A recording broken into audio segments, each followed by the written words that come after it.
One practical thing I tell you. ఎంత మందిని చూసినా సరే వాళ్ళ గురించి వాళ్ళు కాన్ఫిడెంట్‌గా ఉండరు. అయితే ఏదో ఒక ఇన్‌సెక్యూరిటీ, నా బాడీ ఇలా ఉంది, నా బాడీ అలా ఉంది, నేను ఇదేదో చేయలేను, నేను అదేదో చేయలేను అని చాలా ఇన్‌సెక్యూరిటీస్ మధ్యలో వాళ్ళ కాన్ఫిడెన్స్‌ని కోల్పోతున్నారు.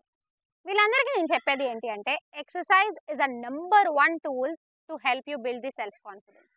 ఎందుకు హరిత ఏం మాట్లాడినా సరే తీసుకొచ్చి ఎక్సర్సైజ్‌తో లింక్ పెడుతుంది అంటే one practical thing I tell you. మీరు ఫర్ ఎగ్జాంపుల్ అస్సలు నడవలేరు. But when you see yourself walk that extra kilometre, మీలో వచ్చే self confidence it is extreme. అది కేవలం వాకింగ్‌లోనే కాదు. ఫర్ ఎగ్జాంపుల్ మీరు ఎక్కువ weight మోయలేరు.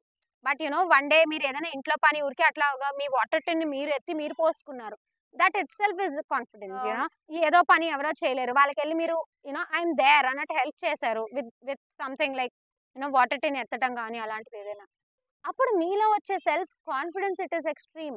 When you're lacking with self confidence you should work on it. అందుకనే ఫిట్నెస్ లోకి వచ్చిన వాళ్ళు దీన్ని త్వరగా వదిలేయడానికి ఇష్టపడరు. Because they have witness the magic of exercise. కాకపోతే ఆ స్టార్ట్ పాయింట్ క్రియేట్ అవ్వటమే కష్టం. Please put your efforts and get that start initial motivation and see the magic of exercise and you'll never leave it for your life.